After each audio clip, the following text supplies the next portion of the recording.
dies and gets destroyed. Do you know that your cells are constantly turning over? Other than your brain? All the other cells in your body replace themselves over time. Your taste buds in your tongue replace themselves in 2 weeks, as short as 2 weeks. 2 to 4 weeks, all of your taste buds in your tongue have turned over. Your gastrointestinal tract, very quickly. Your bones are totally replaced in 2 years. So you don't have the same bone cells today that you had 5 years ago. Completely different, completely new and replaced. So your body is turning over all of the time. So that's nice because you can make changes to those new cells coming out. Okay, those cells that are responding, your epigenome now is going to can respond to a different environment. So sugar coating, we measure it easily by the hemoglobin A1C. That's the sugar coating of your red blood cells. That's easy. Draw out the blood sample, measure it, we can tell it. But that sugar coating is happening to other cells in your body other than your red blood cells. It's happening to your muscle cells, your liver cells, nerve cells. All of these things are getting sugar coated. And that's what causes the complications of diabetes. Okay? Particularly the blood vessels. So the problem with diabetes are your blood vessels. When they get damaged and sugar-coated, they lead to all the issues of wherever those blood vessels go. If it goes to the backs of your eye, your retina, then it causes blindness. If it goes to your kidneys, it causes your kidneys to fail. If it goes to your nerves, you get neuropathy. Okay? If it goes to your extremities, you could need amputations because you get gangrene. You don't get any circulation to your toes and your feet. If it's to your skin, then your skin breaks down. You form these ulcers that just don't heal because the blood vessels are all damaged. So really, the complications of diabetes are horrible if that's what ends up happening. So the traditional look back in the day, the American Diabetes Association, there is no cure for diabetes. They just want to help you manage it. National Library of Medicine, diabetes is a lifelong disease, there is no cure. That's pretty dismal, right, when you're looking at that? Mayo Clinic, the renowned Mayo Clinic, there is no cure for type 2 diabetes. And patients going to the doctors would be given the thing, well, you have type 2 diabetes, we can manage it as best we can, these are the complications that can happen, and we'll just try to manage it for you. There's no cure. The medicines we prescribe for you you're going to stay on for the rest of your life. That's pretty hopeless. That is dismal. Okay. Well, it took somebody in a neighboring state called Kentucky back in 1979. This is after I graduated from medical school, and this is 8 years after I graduated from Loma Linda. James Anderson conducted experiments using what he called a high plant fiber diet, a high carbohydrate, high fiber diet, to treat men with diabetes who were on insulin already. They weren't just on pills for diabetes, they were on insulin. That's because back then in 1979 we didn't have very many pills for diabetes. All right, so what did he do? He took 20 men who were on insulin and put them on this diet for just 16 days. At the end of that diet, what happened to them? Well, a lot of them came off insulin. So a lot of them reduced their insulin, and at the same time, their cholesterol's dropped, their weight's dropped, their fasting blood sugars dropped. Everything got better. And this was on what? I thought diabetes was a sugar diabetes. They used to call it, you got sugar diabetes. So sugar, anything but sugar must be bad. And carbohydrates are a form of sugar, or sugar is a form of carbohydrates, so therefore we should avoid carbohydrates. He was going completely against the grain. No pun intended there. But he was saying, let's give them high carbohydrates, not low, not avoiding. And we'll talk about that in my last talk about carbophobia. So diabetes was completely resolved in 77% of the patients when you did bariatric surgery. So this is how we first got the idea that, well, maybe we can reverse this, because as people were getting bariatric surgery to lose weight, all of a sudden the people that had diabetes, it was going away. So we're going, oh, I thought this was something you had the rest of your life. Hypertension was resolved in nearly 2/3. High cholesterols and triglycerides were improved in 70%. Sleep apnea was reduced in 86%. Most of sleep apnea is caused by swelling or compromise of the airway from being overweight, excessive weight. So, a fellow by the name of Joe Furman, a physician in New York, he says, we won't be controlling your type 2 diabetes, we'll be having you become undiabetic. Now that is more hopeful. Right? That's more hopeful. John McDougall, one of my mentors in nutrition, a simple cure is possible for essentially everyone with type 2 diabetes. The ones that they can't cure are the ones that have had it too long, or they've been on some diabetes drugs that have killed their pancreas cells. So how do we define a cure for diabetes? Well, finally, the American Diabetes Association said, well, we're going to prevent and cure diabetes and to improve the lives of all people affected by diabetes. This is the same group that said there is no cure for type 2 diabetes. They had to change their tune. So to prevent and cure. Well, what do they mean by cure? All right. They never even came up with cure in the terminology. They called it remission. All right, so partial remission is you have normal blood sugars or blood sugar levels and hemoglobin A1C levels that don't meet the criteria for diabetes. In other words, you have pre-diabetes. So basically, partial remission is you've gone from diabetes to pre-diabetes for 1 year. That's partial remission. Now, you have complete remission if you are not even pre-diabetic anymore. So your fasting blood sugars are normal, your hemoglobin A1C is normal, and you're not on any medication, no insulin, and that's been for 1 year. But if you go 5 years, then you have prolonged remission. They still won't say cure. They will not say the word cure. So they call it remission. So I guess if if you're overweight and you get your weight down to normal weight and it's been there for a year, you've got complete remission of overweight. But if you keep it there for 5 years, then you've got prolonged remission of being overweight, according to their diagnosis or criteria. So they still won't say cure. It's kind of interesting. But remission, we'll take it. If you don't need anything, no medications, nothing, and your levels are all normal, then yeah, take remission, cure, whatever you want to call it. So what about it? Now, when they looked at, even though they made these criteria, when they looked at it, what is the usual care that's given in the United States? This is back in 2014. The remission rate, and they were looking at a community of 122,000 people, okay, receiving usual care. Okay, this is just the regular standard medical care for diabetes. How many actually achieve remission, right? That's what you want to know. When we have this diagnosis, we know it can be done, but how many actually are actually able to get into remission?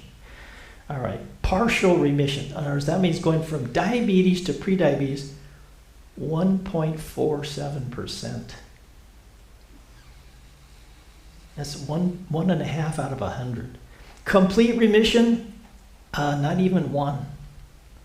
Prolonged remission for 5 years, not even 1 in 10,000. That doesn't sound very good, right? That's horrible. You know, if I was the doctor here, I'd go like, what's the use? I'm not making much of an impact here. I mean, because most doctors don't even follow 10,000 patients.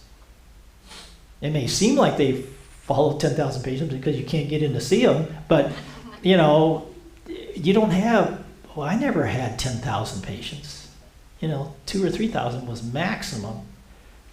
If that was the case and mine were all type 2 diabetes, not one of them would, I could go through my practice and never have one get into complete remission or prolonged remission. Pretty dismal. Well, fortunately, there's good news. And that is when they do a good program, you can, in a short period of time, reverse 2/3 of them. That's good news. Okay, that's good news. So, what causes then high blood sugar? What is causing this? Well, we say it's insulin resistance. So what happens is you get food in your stomach, just like we had for lunch.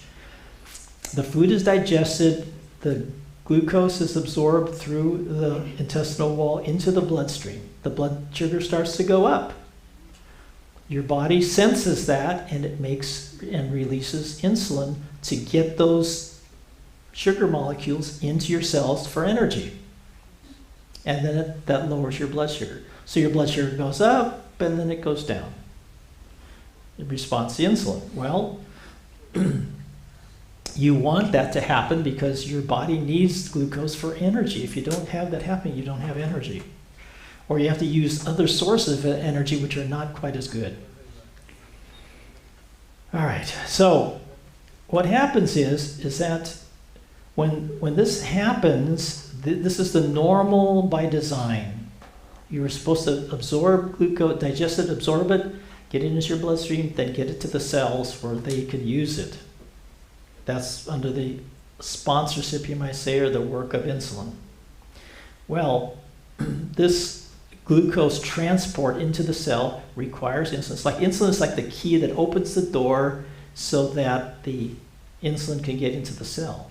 Well, when you have insulin resistance, it's like someone sticking gum in that lock. So you try to get the key in there, and it's just all gummed up. It's just not going to work as well. The body tries to compensate by making more insulin to overpower that insulin resistance. And for a while, that works. That works. Until you totally exhaust the pancreas and it cannot do it anymore. It just poops out from years and years and years of trying to compensate. Because the body wants that glucose for energy, and if it's not getting it, it's sending help, help, help.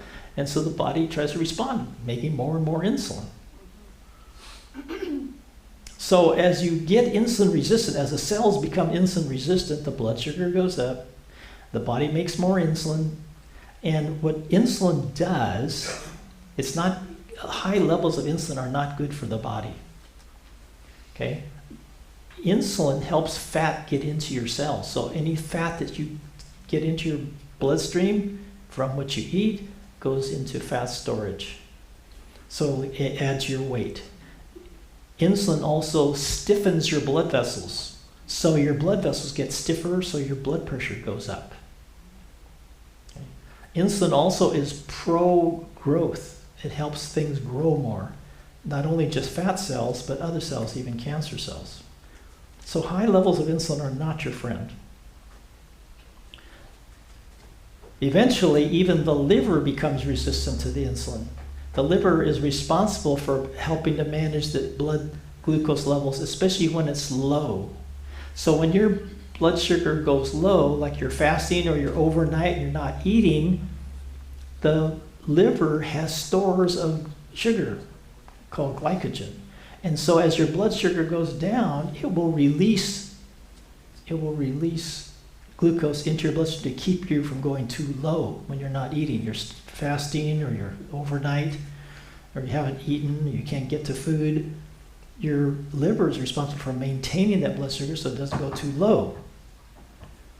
Well, if it becomes insulin resistant now, it doesn't recognize that signal, and so it just keeps pumping out glucose. So it adds to your blood sugar levels, particularly your fasting blood sugar level. It doesn't respond. Finally, even the fat cells become insulin resistant. And in a way, what the body is trying to do is saying, look, we've got all the stuff we need, don't give us any more. That's what the cells are trying to say. They say, please don't give us any more. So they're becoming insulin resistant because we don't want any more. All right. So as the natural history is that you are normal weight, you become obese. With obesity, you become glucose intolerant. In other words, you have insulin resistance. And we'll talk more about insulin resistance. And then what happens is you get so much insulin resistance, you now have high blood sugar. And high blood sugars then lead to high insulin. And then eventually, as you poop out the pancreas, you get low insulin, but you still have diabetes. So we talked about the what we call the large blood vessel problems with high insulin levels. It increases weight, increases your blood pressure, increases your cholesterol, and increases your heart attack risk. So your number one risk for death with type 2 diabetes is not diabetes. It's heart attacks, heart disease. So many patients that have a diagnosis of type 2 diabetes, what does the doctor do? Puts them on a statin. Because he says, well, you've got type 2 diabetes, the number one killer of those with type 2 diabetes, because when you have type 2 diabetes, you quadruple your chances of heart disease. Quadruple. If you have pre-diabetes, you double your risk for heart disease. So neither is good, but diabetes is worse. And so they put people on statins, even before they've had any heart events at all, any symptoms. That may be a good thing or not a good thing. Because the statins themselves can increase your weight and just make the problem worse. All right, so what about the keto people? You've heard about the ketogenic diet, I'm sure.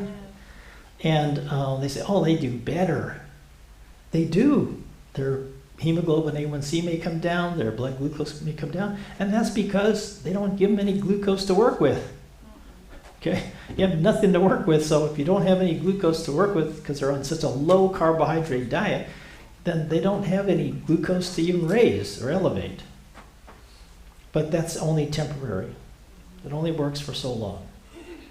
All right, so what is the key cause? And this is the important point. Insulin resistance is caused by the storage of excess fat in tissues that were not designed to store large quantities of fat in the first place. What was designed to store your fat? Your fat cells. Well, even they can become full. It's like you have so many warehouses to store whatever, and then if they're full, it's got to go somewhere else. It doesn't just get pooped out or peed out of your body. It's stored, and so it gets stored in other tissues that weren't designed to hold fat. And when that happens, those cells say, I don't want any more energy. You're forcing all this fat into me, all this energy source, and I don't want any more. So they become insulin resistant. Unfortunately, insulin resistance leads to more fat deposition, as long as fat is coming into the system. If you reduce the fat, then it can't get into the system. All right, so basically the fats get into the blood even before blood sugar. They get into the liver and the muscle. They get into the fat tissue. The fat tissue becomes inflamed. All of this just becomes toxic. We call it lipotoxicity. It kills off even the pancreas cells. So just because you have good blood glucose control because you don't eat any carbohydrates doesn't prevent you from the inflammation that goes on and the chronic disease risk. So you've helped a number, but you've not addressed the problem. The problem is the excessive fat in those other tissue cells. So you have, with the ketogenic diet, you have short-term improvements, but you have long-term side effects. Because if you're on a low-carb diet, all you've got left is protein and fat. And protein and fat the fat is what's causing the problem. You haven't eliminated the problem. So you have long-term side effects like more insulin resistance. And those people become so carbohydrate intolerant that they even look at a strawberry, their blood sugars go up. I mean, they are so intolerant. They say, well, I can't take a banana or I can't take a bagel because their blood sugars shoot up because they're so carbohydrate intolerant. They cannot take any carbohydrates. I'll tell you more about that in carbophobia. So the long-term effects are not good because eventually the blood pressure goes up with the stiffening of the blood vessels. Your insulin resistance increases. your carbohydrate intolerance increases, you kill off your pancreas cells that are even trying to make insulin. So the long-term effects are not good, and you have more inflammation. So the ketogenic diet, cutting your carbohydrates so low to control your blood sugar, is not where it's at. It's kind of like treating fever by putting someone in an ice box. Okay? You're not addressing the cause of the fever, you're just treating the symptom. Well, that's what the ketogenic diet does. So the other interesting finding is that you can raise a person's blood sugar even without sugar. That one really surprised me. You just give them some animal protein and you can raise their blood sugar. So here we have fat and protein together can raise blood sugar. So when you're on a ketogenic diet, how does that work? So you can see here at the bottom you have 4 grams of fat and 5 grams of protein. Well, if you add protein, 4 grams of fat, same amount of fat, and add 40 grams of protein, your blood sugar goes up. And then if you go just the 5 grams of protein and 35 grams of fat, the blood sugar goes up equal to the other way. But if you add fat and protein, you get the highest blood sugar levels. It doesn't make sense, right? And yet, when you talk to the diabetics, they say, oh yeah, the way I get my blood sugar up when my blood sugar goes too low, I get some protein. And that even makes sense. Like, aren't you supposed to get some blood sugar, get some sugar in your system to raise your blood sugar? They say, no, the protein does it even better. Okay. All right. So what are the effects of a low-fat, plant-based whole food nutrition? So in other words, if too much fat in the cells is causing you to be insulin resistant, what about lowering the fat intake so that you can try to reverse this? Well, what happens when you do that? Well, all of a sudden the insulin requirements go down all of a sudden because the insulin resistance is going away. You don't need as much oral medication. You can tolerate more carbs. In fact, you can eat more fruit than you ever could before. And you have better control. You don't kill off your pancreas cells. And a lot of other chronic diseases get better, whether it's hypertension,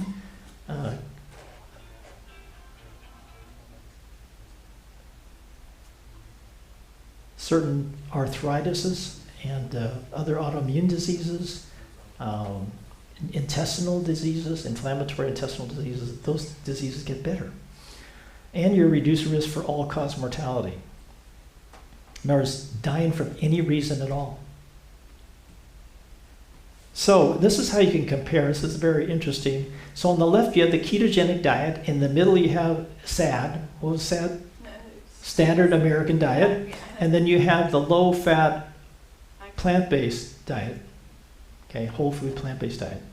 So unfortunately the colors here are deceiving because you have on the left in the red, it says flatline blood glucose insulin resistance, and you have high chronic disease risk. That's on the left, the ketogenic diet. And they're just showing the percentage of carbohydrates, which are really low in the blue, and really high fat, and pretty high in the protein too. Then you move to the center. The standard American diet does not have as high of protein and fat, but they're still pretty high, and the carbohydrates equal to the fat. So you have the carbohydrates in blue, fat in the red, and protein in the green. So the standard American diet is like 40, 40, 20. On the right, you have the low-fat, whole food plant-based diet. It's more carbohydrates, 70% carbs, and 10 to 15% fat, and about the same amount of protein. So what you see here is the difference is you can have pretty good blood sugars, but the insulin resistance is different. The insulin resistance is high in the ketogenic diet. It is sensitive. You have less resistance in the whole food plant-based diet, and you have low chronic disease risk with that, but you have high chronic disease risk with the ketogenic diet. Well, in the standard American diet, you just have high chronic disease risk, period. The big thing here is next to the bottom, the risks of a high protein, low carbohydrate diet is the endothelial injury. And we don't have time to do it. There's a whole talk on the endothelial injury that I can do. But basically, when you injure the endothelial cell, that's the inner lining cell, single cell inside of all of your blood vessels. When you injure those, that's where you get the damage. That's where all the vascular damage takes place in all the organs and all the tissues. So what the idea is, you want to reduce the IMCL, which is the intramyocellular lipid. In other words, get rid of the fat, the cell fat. That's what you have to do. And so what they see in the ketogenic diet is that their cell fat content does not go down. Because why? Because their diet is high in fat and high in protein. It's not going down. So what's the best intervention? Well, you want to be on a low-fat, whole food plant-based diet. Minimal processed grains, have intact grains. And we can talk about more of that when we talk about carbophobia. But basically, you want grains that are intact. So like you had nice rice, that's a whole intact grain. You eat corn on the cob, that's a whole intact grain. But when you get into processing them, even making it into flour, it could be 100% whole wheat flour. It's still flour. And we'll talk about that. What happens when you change grains and they're not intact whole, but they've been processed to some degree. Okay, so we can cut them, we can roll them, we can powderize them, we can puff them, flake them, shred them. I mean, you can do all kinds of things to grain. Okay, that changes the properties of that carbohydrate. You want fiber, and we'll talk more about that tomorrow. We talked about the advantage of having legumes in the diet in regards to longevity, but it also helps with diabetes reversal because it has so much fiber in it. It helps to control your blood sugars at the meal that you eat, the legumes, and the following meal, even the next day. Having raw seasoned nuts, there's an advantage in longevity and in heart disease, but also in diabetes. And low saturated fat plant sources. So plant sources don't have much saturated fat except for two, and that's the palm and the coconut. So the palm and the coconut is what you want to watch out for. You want to have a variety of colored vegetables and fruits. The colors not only make it attractive, and so you want to eat it, but it also gives you many different kinds of phytonutrients, chemicals, enzymes, vitamins, minerals, plant sources of compounds that are beneficial for your body. There was a reason why God said the original diet is plants. He knows what our bodies need. He said plants. He even gave that to the animals. They were supposed to live on plants. So everything in plants should be enough for your diet and to sustain you and help you thrive. Spices and herbs are great, and some of them are better than others, but they all have some kind of benefit. And we'll talk somewhat about glycemic load later, and you don't want to have much sodium either. You do want to have some activity, and someone did that today. One of the best activities you can do is to move after you eat. And that's not just pushing yourself away from the table. That's getting up and walking somewhere. Okay, so you want to walk, and you want to do this in the first hour. Your blood sugar is going to rise after you eat into the first hour, and it's going to peak, and after that it's going to start coming down. So if you start after an hour of walking or moving around, well, the blood sugar is already going down on its own. But if you want to get it when it's going up, and if you do that, then you'll blunt that response, because the lower that blood sugar is after the meal, the lower your insulin level. Okay, the lower your insulin level. So we find that the best thing you can do, for every minute you move and exercise, it doesn't have to be running sprints or lifting heavy weights. It's just walking, just moving. So for every minute that you do this after a meal, within that first hour, you will lower your blood sugar 2 to 3 points. So if you do 15 minutes, you could lower that sugar peak down by 30 to 45 points. That's significant. Significant. Stress reduction. Why does stress reduction help? Because when you have stress hormones, they raise your blood sugar. Okay? Your body is gearing up for stress and for an emergency, the fight or flight reaction. And so it's pumping sugar into your bloodstream because in those you're going to need extra energy to either fight or flee. So your blood sugar, it raises your blood sugar. You want to optimize your sleep. We know that if you don't get enough sleep, just one night of not getting enough sleep, your insulin resistance goes up. Just one night. Just think of some of us who are, sleep deprived for more than that. Just think of those poor mothers that are up every night after their newborn baby. Okay. So what can be done? So what you can do is, sure, you can take a class. There is online now, Diabetes Undone, and it's also in Spanish. So you can take this class yourself online, and it's a very good program. It's an excellent program. It was developed by Dr. Wes Youngberg out in Southern California and a dietitian by the name of Brenda Davis. And they've put together a great, it's like an 8-session course with it's video presentations. You have a workbook that you can go through and do. And we've done it in a group setting, which is even more effective. But you can do it individually. Or you could do it as a group together if you sign up and kind of go through it together. That'd be a good way. Because you don't really need to have a doctor. You can facilitate this program without being a doctor. You can do that. You could conduct one here. And with the incidence of type 2 diabetes going up like crazy, I mean, it's something that the community can use. Because you always run into people you know that have diabetes or prediabetes. It's very common. But you can run this course without being medically versed. The videos do it all for you, the workbook, you get all the answers to the workbook, and you can just facilitate this. And then if you have questions, if you have, you can't answer these questions, they're happy to help answer them for you. And some people have called me when they needed, they're trying to facilitate a group and they need answers, and we try to give them the answers to help them facilitate their groups. So that's a possibility. The other possibility, we used to do a whole conference, but one of the speakers we invited was right there in the bottom. His name is Cyrus Kambata.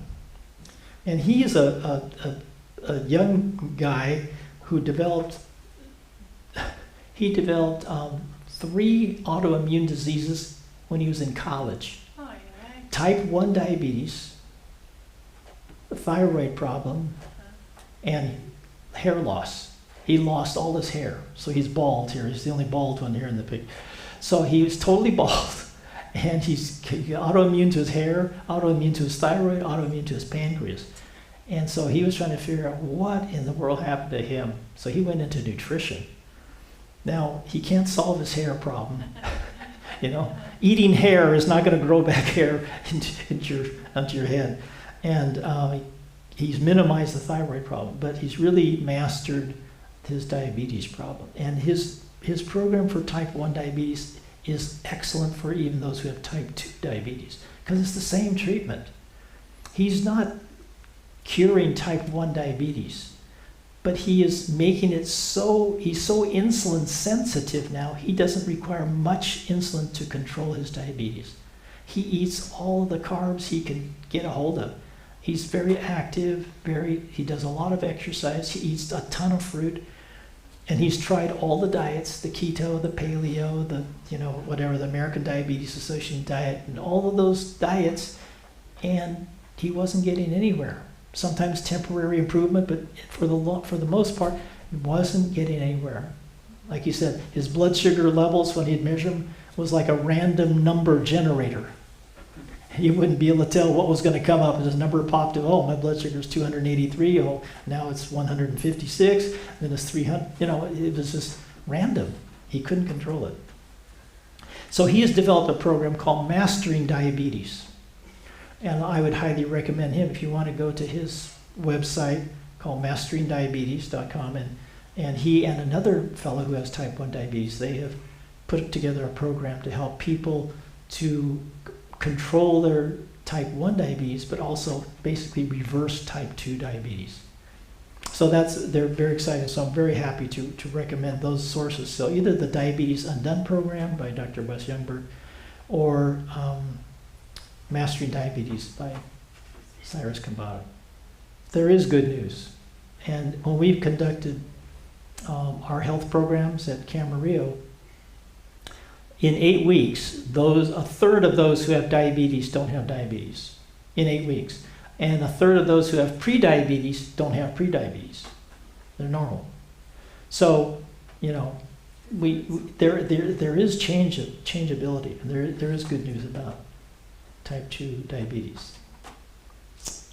All right. Are there any questions? Does anyone have any questions about? Yes. What if a person has lipomas? Has what? Lipomas. Lipomas? Okay. So lipomas are fatty tissue tumors or growths. Again, you try to do as much as you can with weight loss and reducing insulin resistance, because that feeds that. But those are benign. They may not look nice, but they're not going to kill you. So they're not cancer, but they are growths. They're fatty cell growths, tumors. And so that's what a lipoma is. You can remove them surgically. They're not going to spread or metastasize, but they can pop up wherever. And you suggest less fat? Well, you'd want to do we'll talk about it in the next talk about excessive weight. But yeah, weight reduction would help control that, or sometimes even make them regress. But a lot of times they're so well formed, you have to just surgically remove them. But they aren't going to cause they're not lethal.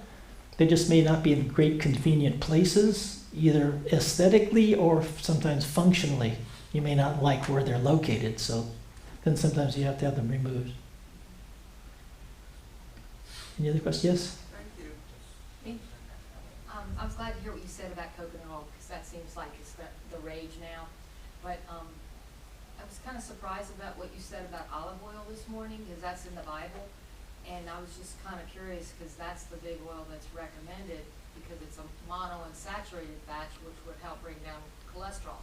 So what is it that you say is not good about olive oil? Okay, so the question is about olive oil, whether it's good, bad, or indifferent.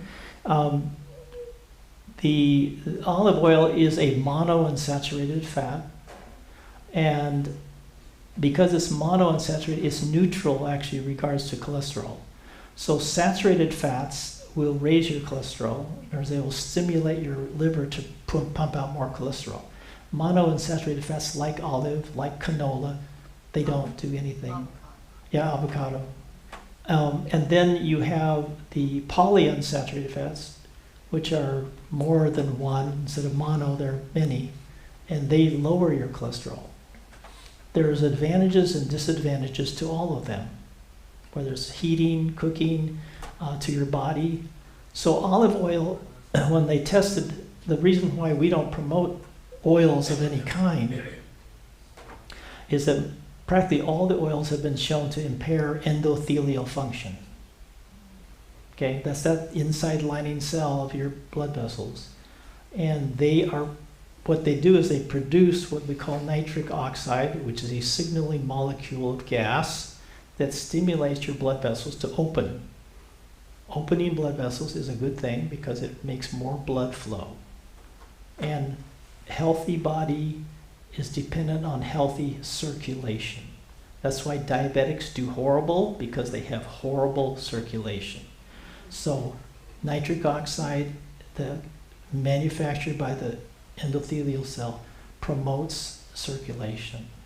So when they tested oils, practically all of them cause a decrease in endothelial cell function. Some more than others, but even olive oil, even extra virgin olive oil, cause a decrease in blood flow. So like we were talking about the Mediterranean diet, I mean, they do okay in spite of the oil. And so when they've tried to narrow it down, the oil even olive oil doesn't have any advantage to any other oil except maybe coconut and palm, which are the worst. So the ones you do have to watch for, though, are the palm and the coconut oils because they're highly saturated.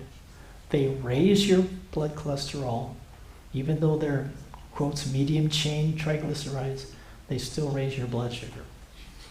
And the thing about oils are, the other reason why we don't promote them is oils generally are processed, highly processed. So you're taking, it's not that we're against the oils or the fatty acids, you need them. There are certain fatty acids that are essential that you cannot your body cannot manufacture, so you got to get it in your diet. But you have to get it in the whole food. So we're always trying to get it in the whole food. Eat the olive, don't eat the olive oil. You know, eat the grape, not the grape alcohol. Okay, so you always want to eat the avocado, not the avocado oil. You know, eat the coconut, not the coconut oil. Okay, so that's the idea. You know, get it from the nuts and the seeds and the whole plant.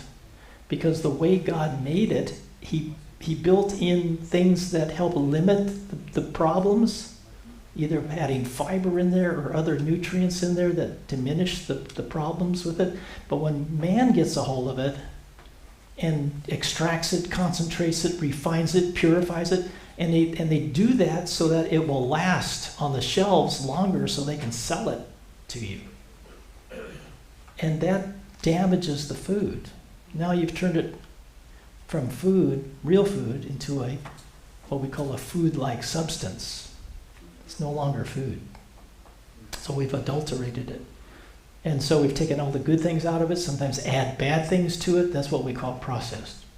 So when we talk about processed food, we're talking about taking good, essential things out of it, or adding bad things to it, unhealthy things to it, or both. Most of the time we do both to the food. We do both. So that's why we don't particularly promote oils, because of that reason. Yes? What can you do if you are insulin resistant? So, well, if you're insulin resistant and you know for sure you're insulin resistant, you know you can make insulin. You have to, if you have a weight issue, you have to get the weight down and get the fat out of the blood, the other tissue cells. You have to exercise. You have to reduce stress or manage stress. You have to get adequate amounts of sleep and rest. Those are key. Those are key. And you need to get enough vitamin D. So a child is born maybe 3 to 4 years and is already in insulin. What causes that? Because a child has just been born and not been eating, like you say about sugar coated. So the child has not been eating any sugar and is born having a sugar of 300. What causes this? So I didn't quite understand what you were saying. It was... You see, like a child is born and it's maybe 4 years. He has not been, or 3 years, let's say that. He has not been eating sugar. And his sugar is like 300. What causes the sugar to be 300? Well, what was he eating again? No, the child is born, has not been able to eat sugar. And here the child with 300 or sugar, if you check, what causes the sugar to be 300? When he didn't eat any sugar? Mm-hmm. Well, he had to have some source of sugar for it to go that high. But he could be also protein and fat. Animal protein and fat will raise your blood sugar as well. But you have to have sugar from somewhere to get it to elevate. You got to be getting it from somewhere. You can't manufacture it. You can manufacture it to a certain point because of the glycogen stores you have in your body. You can pump those into your bloodstream and raise your blood sugar all of a sudden. But after that, you're going to run out if you don't eat any glucose, your blood sugar is going to go down eventually. So what about the people that they eat sweets properly, they can eat cake the whole day, but their sugar is just steady, they are not even diabetic, let me say that. So You're asking, you could eat sugar and your blood sugar stay fine? There are some people, yes. Yeah. There are some people that they eat sweets a lot, they eat sugar, but they are not diabetic. Yeah. So a lot of times what they're doing is they're eating a lot of sugar but not a lot of fat. Okay, it's the fat in the cells, the excess fat in the cells that are not supposed to have fat that make it insulin resistant. So people could eat sugar, because sugar is really not the issue. The fat in the cells is the issue. So if you eat a lot of sugar but not much fat, no problem. It's kind of like the Japanese in heart disease. You know, they could smoke like crazy, they could eat a lot of salt, and they didn't have heart disease. They had high blood pressure and they had strokes, but they didn't have heart disease. But then they started eating animal protein and fat from America, and then they started dying in heart attacks. But they could smoke like crazy before, not get heart attacks. So there's that missing ingredient, was the cholesterol and the saturated fat. So a person can have all the sugar they want, but if they're not eating a lot of fat along with it, and they're not overweight, they're just eating a lot of sugar. Because you can see people that are really sugar junkies, they're not overweight, they don't eat a lot of fat, they eat a lot of sugar, they don't get diabetes. You know, that's not the problem. The problem is the fat. Now, if they start eating a lot of fat, then yes, they will have an issue. Yes, back there. Yes. Going back to the point where you said the processed foods, is it because of all the additives that they put when they process them, or is it the same when we cook or prepare something and we process those grains or fruits or anything? Like, you know, dehydrating or making oatmeal powder instead of, you know, using it like that. Right. And if we don't add anything on it, are we still doing it the right way? Well, there's a degree. There's processing to a minimal degree and to a large degree. So most manufacturing plants do it to a large degree, okay? Subtracting and adding. What you do with cooking is minimal. I mean, the most you probably do is make a flour, right? Make up a flour, almond flour or some oatmeal flour, wheat flour, whatever. That's probably the most processing you do. Or maybe you make your own tofu. I mean, you know, or soy milk or something. That is a process, but it's fairly minimal. Minimal changes you're making. And you're still, in general, keeping 100% whole. So you can have 100% whole grain, and if you grind it up into flour, it's still 100% whole. But you have changed the properties of the food. And we'll talk about that in, you know, tomorrow, but you do change the properties of food. Is that clear? I mean, is that, Yeah. yeah. Yes? Are the slides from the lifestyle medicine, are they available on their website? They may be. I don't know if they're only available to providers or not. Yeah. Okay, yes, in the back. Yes, I have a question. I have one of my cousins. She was diagnosed diabetes when she was 16. She was maybe 190 pounds. Now she is 41. She weighed like 120 pounds, and then she always hungry. What is the cause? So did she have type 1 or did she have insulin dependent or type 2 diabetes? Type 2 diabetes. Type 2? Yes. Okay. So, and she's always hungry? Yes.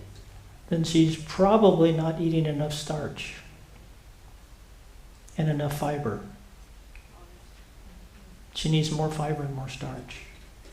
The best food for that would be legumes, beans, peas, and lentils, because they give you both fiber and some starch.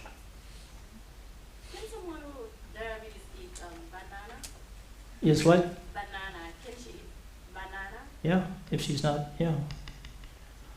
You can eat, if you're not insulin resistant, you can eat anything. Thank you. Yes. Yes. You mentioned vitamin D Uh-huh. earlier.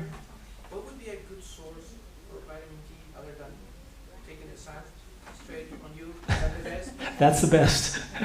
But yes, is it practical? Exactly. So vitamin D is something you synthesize in your skin from the sun, and there are ideal conditions for that. I mean, you're not too bad as far as your latitude with the sun, because certain sun rays have to hit your skin and stimulate the skin to turn cholesterol into vitamin D, or at least provitamin D, the early vitamin D, which is then sent to the kidneys and the liver to modify, and then you finally have the active form of vitamin D. So it takes a good, healthy kidney, takes a healthy liver, and sunlight in your skin. And the sun exposure needs to be good, and it depends on your skin color. The darker your skin, the more sunlight you need to expose, because your coloration and your pigment in your skin filters out some of that sunlight, some of those rays. So ideally it's sunlight, but it's got to be also between 10 a.m. and 3 p.m. and it's got to be generally not on sunscreen protected skin and all that kind of stuff. So in general, supplementing is the easier way to go. And then some people are so sun phobic, like my wife, and they don't want to get wrinkles and they don't want to get whatever. So she takes vitamin D. I take vitamin D too, so it's because I'm getting outside, but not consistently. I'd like to, but it just doesn't happen. And so I just take a vitamin D supplement, vitamin D3. And the only way you know whether you've got enough vitamin D is you have to get a blood test. There's no symptoms. You have no symptoms. So, but we know that a vitamin D level of 50 and above. So if you go to the lab and you get a vitamin D level, and it's very hard, to even get your doctor to order a vitamin D level, because insurance will not pay for it unless you have a diagnosis. But the problem is, how can you get a diagnosis unless you get it checked, right? There's no way to get a diagnosis of vitamin D deficiency unless you get it checked. So it's just kind of our medical system. It's not great. So you can't even do a screening test. So you have to get that first one. And so if it's low, then you can say, well, can I get my vitamin D checked because it was low before? Then the insurance will pay for it because you had that diagnosis. But their definition of too low is not high enough, because they're saying 20 is deficient, 30 and under is insufficient. And and you need. We know now after COVID hit, because all they're doing when they tell you a normal vitamin D level is they're saying this is the level at which your body is trying to compensate for too low of vitamin D. So that must be the level. But that's only for calcium metabolism. Vitamin D works in so many other areas, your immune system and other heart function and other things that are not measurable very easily. Like you could measure what's the body's response when the calcium level gets too low because not enough vitamin D. So the vitamin D levels the lab sets, and what the doctor's going to look at is those too low of levels. What we know now is that during COVID, those who had a vitamin D level of 50 and above hardly got COVID or didn't get very severe COVID. So we know as far as the immune system is concerned, you need at least 50. So that's what we go by when we get people's vitamin D levels in our health programs. We always measure vitamin D. A lot of them are low. And I worked in the youth prisons for about 16 years, and all the young kids there, 85% of them had vitamin D deficiency because they didn't get outside. They don't take them outside for, I can't prescribe them sun exposure outside for 20 minutes out in the sun, and predominantly we have Hispanics and blacks in the institution, and it is what it is, and they're not getting outside, and they're all practically had vitamin D deficiency. So you try to get those levels above 50, and most of the time you have to supplement to do it, because even if you know you need sun exposure, How can you get outside during 10 a.m. to 3 p.m.? You know, if you're working inside, you have an inside job, very hard. You might be able to take a walk during noontime lunch, you know, right after lunch, so you could get exercise after meals and some sun exposure if you have that much time. So, The reason I ask you that is also because I feel like we are being taught to stay away from the sun. So bad, promoting sunscreen, promoting being covered. I think it's so, I would like to hear more about the benefits. Because I experience myself when I go out on my bicycle, even motorcycle, under the scorching sun, I feel so good. You know, it's like revitalizing, it's Mhm. like energizing. Yeah. It's good for you. yes, sunlight is good for you. It's true. The sun exposure is good for you. It will age the skin. It will age the skin. So if you don't care about that part of it, yeah, get your sun exposure because it is healthy. More than vitamin D, the ultraviolet light helps to sanitize and kill bacteria and things like that off your skin. It's sunlight exposure through your eyes is good for your circadian rhythms, helping you with sleep, and helps prevent depression. I mean, there's a lot of good things about daylight and sun exposure, other than even vitamin D. But vitamin D we know helps with insulin resistance too. So that's why we do that in helping people reverse type 2 diabetes. We check on their vitamin D levels. And because of the fact we know a lot of people are low and they don't even know it. And so that they can get on supplements. Because a lot of things that they're trying to do just doesn't work as well when they're vitamin D deficient. And once we get their vitamin D levels up, then things start working better. Yes? What dose do you take? What do you prescribe a dose for vitamin D? Okay, good question. Dosing on vitamin D. So you want to probably take a minimum of 2,000 international units of vitamin D3 a day. If you are overweight or obese, you need more because vitamin D is one of the what we call fat-soluble vitamins. So it goes into fat stores, so you may need even higher levels than that. We have some people on 10,000 units of international units of vitamin D3 a day to get their blood levels up. But the only way you know is you have to measure it. So you give them a dose, they try it, you take a level, still low, it's better, but it's still low, just up the dose. You just got to keep upping the dose. Yeah. Yes? What is a normal A1C? What's a normal A1C? It's 5.6 and below. 5.6 and below. Once you hit 5.7 to 6.4, that's pre-diabetes. 6.5 and higher is diabetes. Yeah. Yes? You talked about two books.